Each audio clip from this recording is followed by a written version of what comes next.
It's no such thing as a bad short sermon.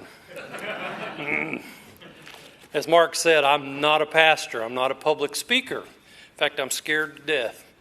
You know, people think just because you're a lawyer, you can get up and speak in front of a crowd, but that's not necessarily true.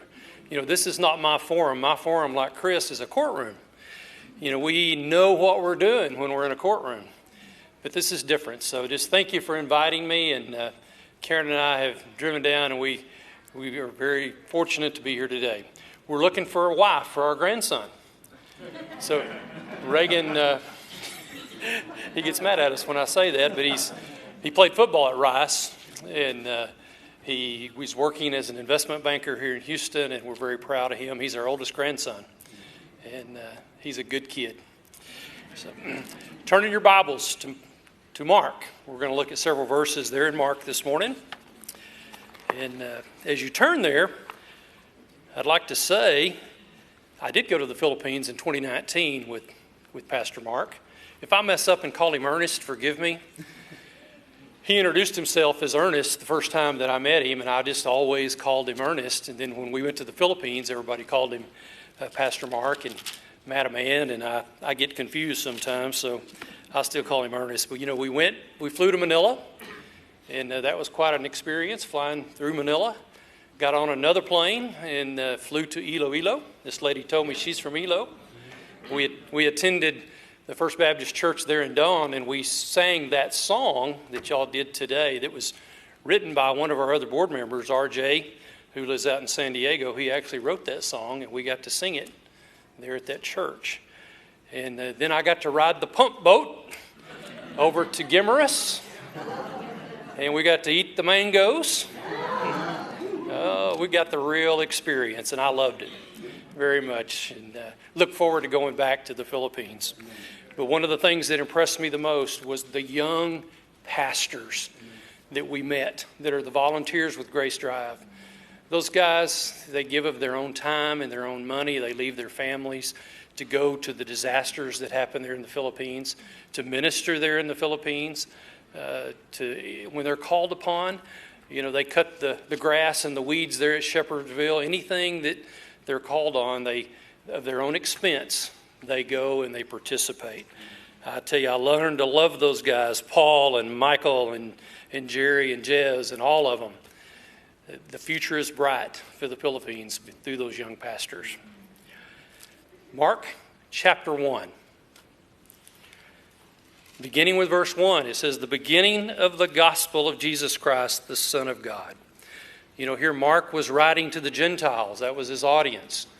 And he doesn't give a lot of history that would not be interesting to the Gentile people. He just immediately says, the beginning of the gospel of Jesus Christ. And then we move to verse 15. It says, the time is fulfilled, the kingdom of God is at hand. Repent and believe in the gospel. This is in red in my Bible. This is Jesus speaking. And he's telling them, this is the beginning of my ministry. The time has come. It's time to repent and to believe in the gospel. Now, what is the gospel? It's the good news. The Savior has come. He was starting his ministry. He was beginning his ministry there in the Galilee area. In fact, Karen and I had the opportunity back in April to travel with our church to Israel. You know, I'd always heard people say it'll change your life. And we actually went and spent time there in the Galilee region. And I know y'all had a trip planned here. I don't know what's going to happen with that. Probably a no-go, and I'm sorry, but I hope someday you'll have the opportunity to go to Israel.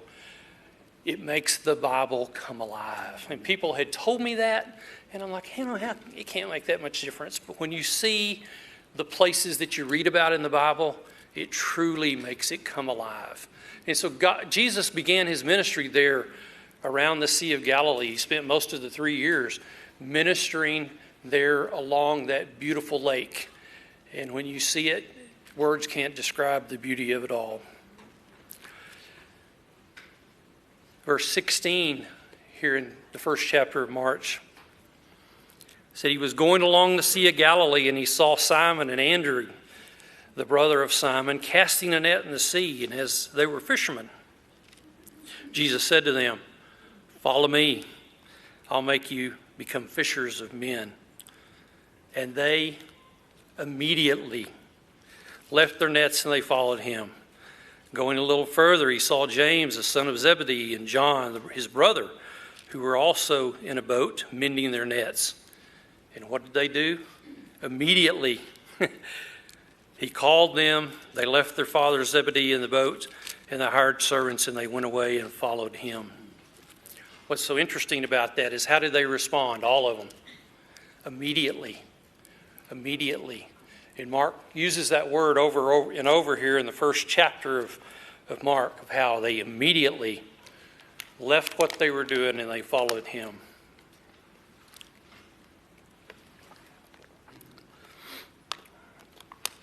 I want to ask you this morning, what is Jesus calling you in regards to do with the good news that you have?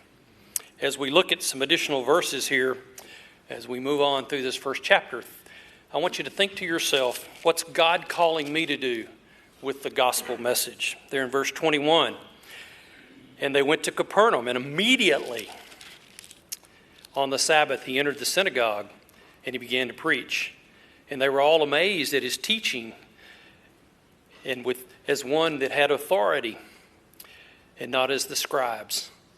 And just then, as they were there in the synagogue, a man with an unclean spirit cried out to him, saying, "What do we have to do with you, Jesus of Nazareth? Have you come to destroy us? I know who you are. You're the holy God." And Jesus rebuked him, saying, "Be quiet and come out." And throwing him into convulsions, the unclean spirit came out and cried out with a loud voice. And they were all amazed, the people that were there. And they debated among themselves, saying, "What is this? A new teaching with authority. He commands even unclean spirits, and they obey." And again, immediately, the news about him went out through all of Galilee. So Jesus began his ministry there. And what did he do? He healed people. And he tells the unclean spirit to come out and to be quiet. Don't go tell anybody. And then as we move on here in Mark, we know that in verse 30, he went into Simon Peter's mother-in-law's house. We got to actually see that house there right by the Sea of Galilee. And he heals Simon's mother just immediately. And if you read on in verse 33 and 34, it says the whole city heard what Jesus was doing, how he had healed many, how he healed the sick and he cast out demons, and the crowds began to grow. Then in verse 38, Jesus said, "Let's go somewhere else, to the towns nearby, in order that I may preach there also, for this is what I came out for." Then in verse 40, Jesus healed the leper. And you remember he told the leper, "Be quiet, don't tell anybody." And what did the leper do? He immediately started telling everybody he saw.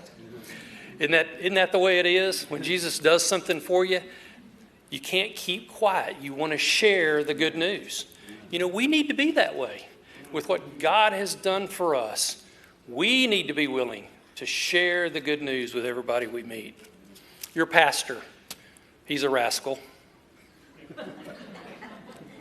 He came to my Sunday school class. I saw him in the hall of our church, and I said, "Hey, come join my Sunday school class." And he was with some other Filipinos. He didn't tell me that he was a pastor for about three or 4 months, 3 or 4 weeks anyway, or maybe a month. And he didn't tell me that he had a seminary degree.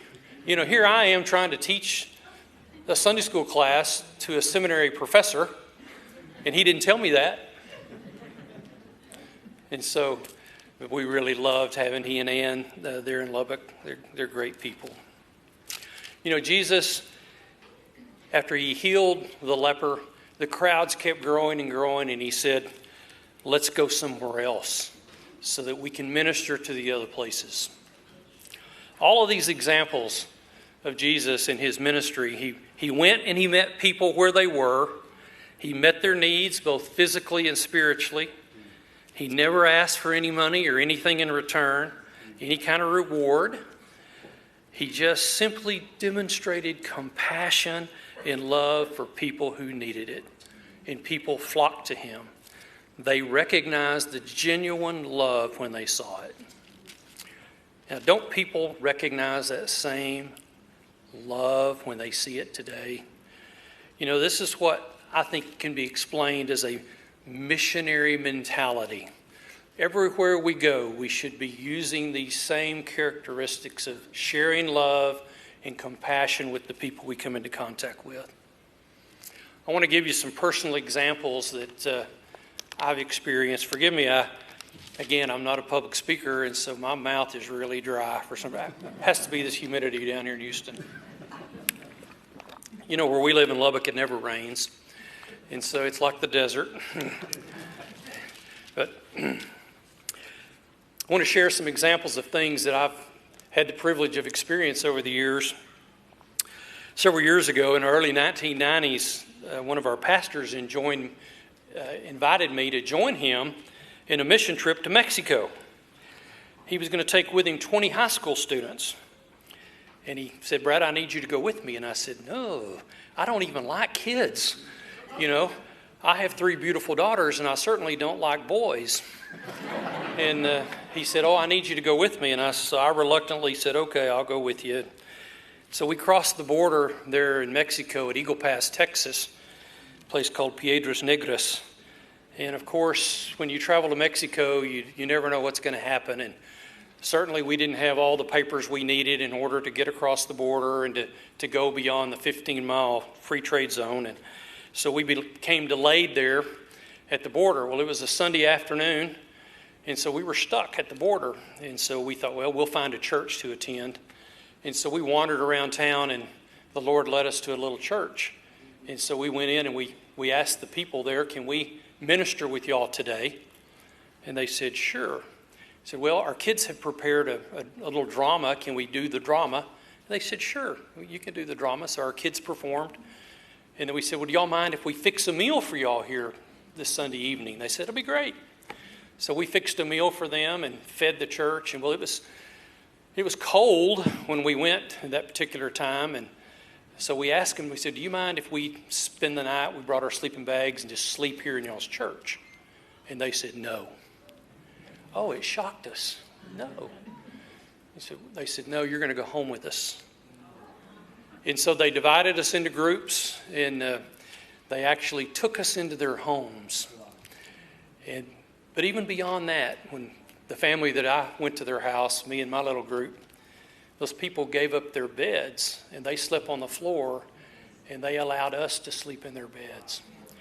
You know, we went with the idea that we were going to go bless them and we were going to serve them, and what ended up happening is we were blessed by the way they treated us. And, you know, many times when you do a mission project, that's what happens. You think you're going to bless those folks, but you end up with the greatest blessing.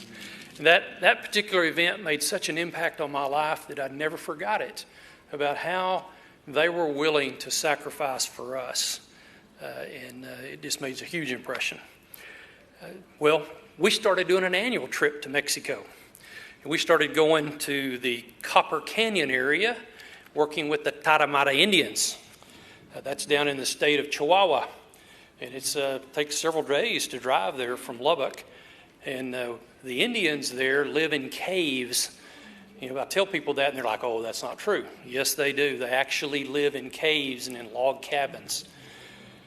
And when we first started going, they were very afraid of us. They were very stone-faced. They wouldn't look you in the face. They didn't want to talk to you. Of course, they speak the Tarahumara language. And so we were working with a local pastor there and a missionary, and he could translate from Spanish to the Tarahumara, and then we'd kind of go back to Spanish and then to English. And so it's kind of a challenge. But anyway, these people, they didn't really want to have a lot to do with us. But we would go, and we would do Vacation Bible School. We finally got the Jesus film translated into the Tarahumara language. And so we showed the Jesus film to them. We took shoes. They would wear the sandals where they take a tire and cut it. They would cut the tire and use straps, and that's what they use for shoes. And they just had such great needs. We took clothes, we took food, and so we started going every year and working with these Indians. Let me fast forward about 25 years to just about a month ago, this same missionary pastor came to Lubbock, and I got to have breakfast with him, and he shared with me, he said, he has continued to live down there and work with the Indians, and he said, we have now had one of their own become a pastor, and he preaches and teaches in the Tarahumara language. And he said, one of the first villages that we went to, he said, they're all Christians now. Yeah. 25 years it took with him investing with them.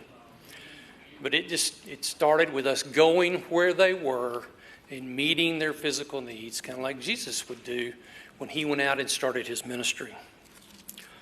Well, that annual trip to Mexico changed many lives. Out of the group, we would take our youth with us, and there's been 4 of our youth people from that church that have become missionaries.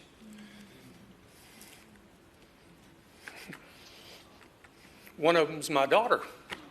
She first went to Mexico with me when she was 9 years old. And she just had a heart for missions through us going and ministering to those Indians. God called her at an early age. She went out and found her a husband that had the same kind of heart. They currently serve in Southeast Asia. They've been missionaries there for over 5 years now. They're both fluent in their language there, and we're really proud of them. They're Baptist missionaries. I will warn you, you get involved in missions, it will change your life, and it'll affect your family. I can give personal testimony. My wife's still mad at me for taking our daughter to Mexico. Then a few years later, I got to travel to the Ukraine. You know, my church began working there, and we helped build some churches in the resettlement villages from the Chernobyl nuclear explosion. Y'all recall that explosion happened April the 26th, 1986. I don't know if you know this or not, but 350,000 people had to be evacuated and resettled because of that explosion. They had to move so many miles away from the Chernobyl meltdown. So we went for about 5 years, our church, and I got to go one year. And what was so sad is in these resettlement villages, they would have a funeral every week because of people that were dying from the cancer that was caused from the radiation exposure. You know, prior to their current war there in Russia, there were 36 million people who lived in the Ukraine. 87% of them are Christians. But you know, they went through many years of control by the Soviet Union.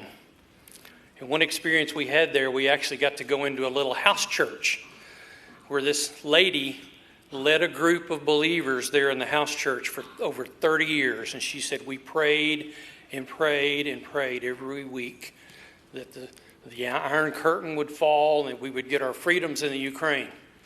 Well, they eventually did. And so while we were there in that little house church, we prayed, and I promise you she prayed in the Ukrainian language. I don't have a clue what she said, but I felt like I was next to the Lord because of the faith that lady had of the change that would happen in their country.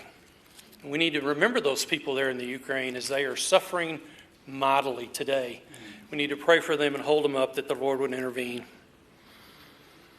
Then in the year 2000, I had a really great experience. I got to go to Kenya and got to experience some of these villages where you saw on the shoeboxes where they go there in Kenya.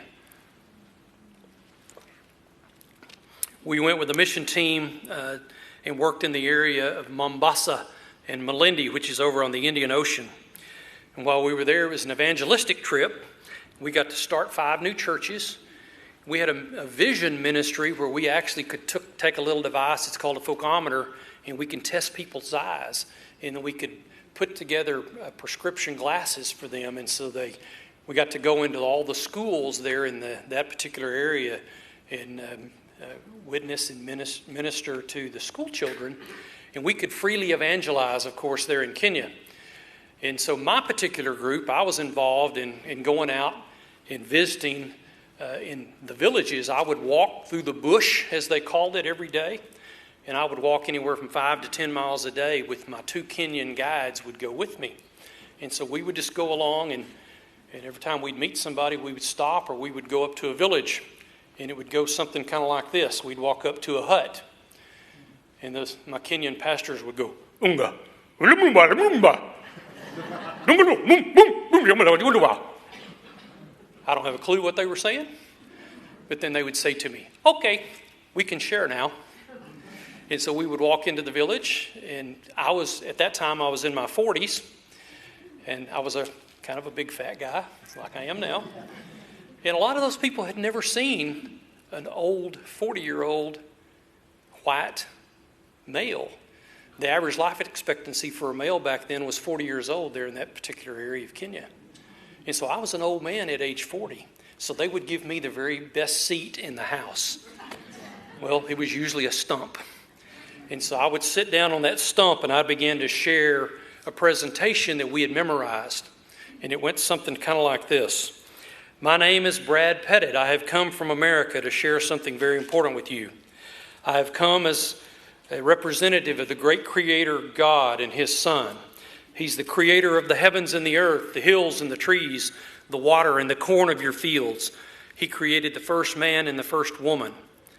And then I would give a gospel presentation that we had memorized and learned. And those Kenyans would just sit there and they would listen. And then at the very end of it, I would say, Jesus has a free gift for you. Would you be willing to accept this gift? Well, on that particular week, I saw over 250 people pray to accept Christ. There were 5 teams like mine, and we saw over 1,000 people come to the Lord. And so we started 5 new churches. We gave them money to build 5 churches. Well, that amounted to a metal roof with poles. I think they kind of do the same thing in the Philippines, where it doesn't take a whole lot to build a place to go worship. And so we started these 5 churches. That's the only other time I've ever preached in my life before today. And I got to preach the sermon that Sunday. And of course, it was translated through Swahili. And so I'm not sure anything I said was really communicated right. But anyway, we got to have a service, but we saw 1,000 people come to the Lord through that. You know, it was a great harvest. In Kenya, 86% of the people there are Christians. There's 50 million people who live in Kenya. And so I was amazed at how open those people were to the Word. And so I asked these guys that were with me, these Kenyan pastors, I said, this doesn't make sense. You know these people? You know, y'all minister in this area. Why are they listening to me when I come and give this little presentation?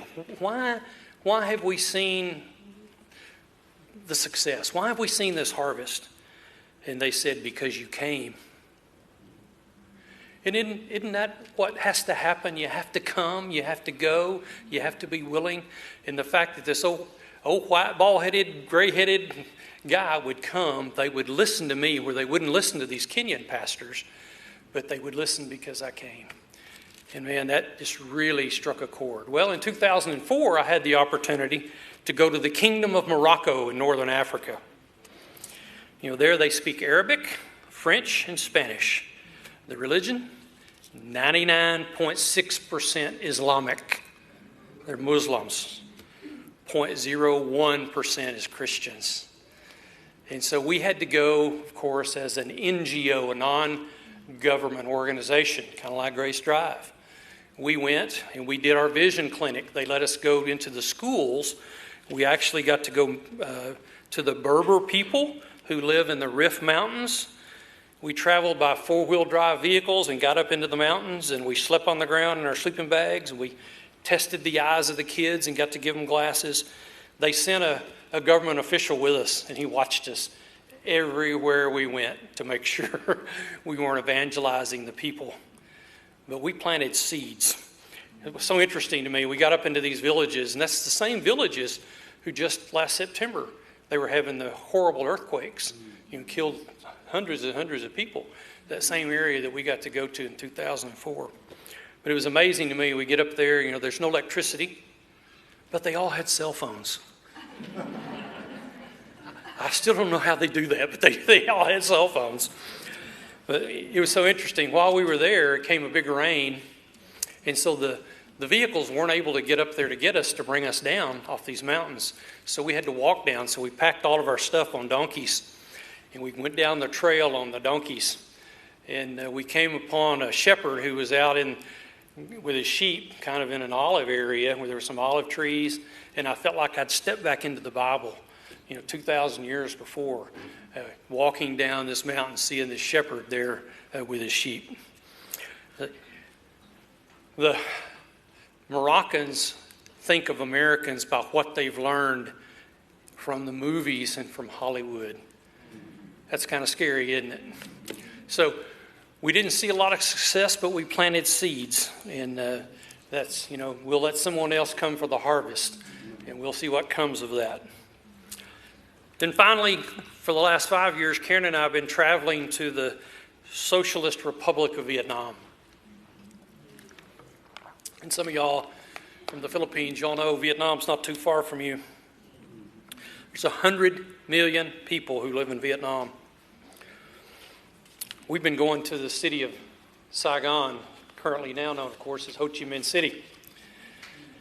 Did you know that a lost person dies and goes to hell every 10 minutes in just the city of Saigon alone?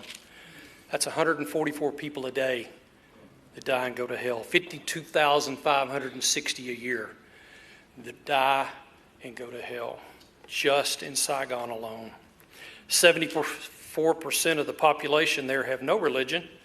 15% are Buddhist. 8% claim to be Christians.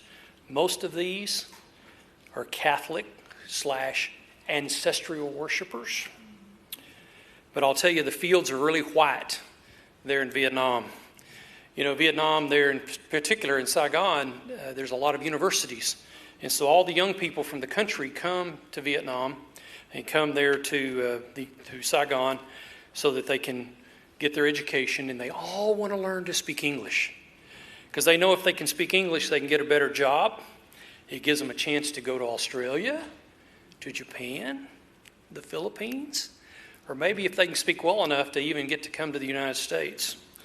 And so you can go sit down in a park there in the city, and as an Anglo speaker, you just sit there, and within 10 minutes you'll have 15, 20, 30 young Vietnamese college students who want to practice their English with you. And they will talk to you about any and all things. And so it's a great opportunity to witness to them and to tell them why you're there, to tell them about Jesus, to tell them the good news. It's an amazing thing. So Karen and I were there last February. We got to stay about 3 weeks. And while we were there, just at the very end of our trip, Franklin Graham, who does the shoeboxes, which your church is participating in, he did a crusade there in Ho Chi Minh City in Saigon. And they had thousands of people attend over a 2-day period. So while they're communists, they live under a communist regime, the fields are white. The opportunities are there. And finally, I want to share one other opportunity that Karen and I got to participate in, and that's the international students at Texas Tech University. Do you know there's currently 3,400 international students that attend Texas Tech there in Lubbock? And it's so funny, I always ask those students, why did you come to Lubbock? Most of them are like, we don't know. We're lost, kind of like he was. No, they come because they can get a good education. But they come, and what's so interesting is these are the brightest and the best students who get to come to the United States to study. And we have them from all over the world who come to Lubbock. And it really gives us a chance to make a connection with them. So my church participates through the Baptist Student Union there at Tech. We feed international students every Thursday. My church prepares a meal. We take it over there, and my Sunday school class, they go and we serve the food to these international students. And so they are so friendly. They are so grateful for this free meal that they get. And so, these students, they come at the beginning of every fall semester. We have new ones come into Lubbock. And so the various churches around Lubbock, as well as the BSM, we collect furniture, and we collect toiletries, and we collect towels, and all the various things that these kids need. Because when they come, they have usually 2 suitcases, and that's it. And so they'll come to the BSM, we give away this furniture, and we give away all these things. And so we're meeting a need, a real need for them. And then we have a chance to minister to them on Thursdays because they all will come for free food. And it's been amazing over the years, the lives that we've seen change. We've seen these international students come to the Lord. And remember, they're sending the brightest and the best to Lubbock. And if we can introduce them to the gospel, if we can introduce them to Jesus, who knows what's going to happen when they go back to their countries. They may be the president of their country someday. You know, seeds are being planted, and it's really been a great thing. One of the things these students, they have a real hard time with is they're like, what do we need to give you in return for this food? Or what do we need to give you for this furniture? They have a hard time realizing that this is free. This is for free. That's not normal in their culture for them to have something for free. And so it really opens the door for us to tell them about the greatest free gift that's out there. Well, what have I learned through all these mission experiences? I tell you, I've learned that you got to meet people where they are. You got to go to their country, and then you got to go to your own backyard. And I know here in Houston, y'all have got all kinds of international folks that live here. You've got great opportunities, this through the port ministry that Pastor Mark has shared. What an opportunity to go talk with the Filipino sailors and sailors from other places. We've got to follow Jesus' example. You've got to meet the needs of people. You've got to go meet the needs so that doors will be open to you to minister to them. You need to show love and kindness, show compassion. Help them with their needs. Don't expect anything in return, just like Christ did not. And then you got to keep moving to the next place and to the next opportunity. I'm so thankful that my wife let me, she stayed at home and worked all these years when I was out going to all these places. But we got to go from one place to the next, to the next, to the next. Sometimes it took 25 years to see results. But you got to be willing to keep going and keep moving. So my challenge to you today, what are you willing to do? Where are you willing to go? You know, and Jesus commands us in Acts 1:8. Y'all all know the command. You shall be my witness in both Jerusalem and Judea and Samaria, and even to the remotest parts of the earth. That shall doesn't say you may or will you or please. It says you shall. It's a command for us to go. And so we're all commanded to be witnesses. So my challenge to you is, what kind of witness are you going to be? Are you going to be willing to go? Where is your Jerusalem? Where is your Samaria? And where is your Judea? Are you willing to go? Thank you for letting me share with you today. I love your pastor and Miss Ann. They're great people. And I know you guys have got great things ahead of you. I look forward to going back to the Philippines and to work with that great team from GraceDrive and for the great things that the Lord's going to do. Thank you.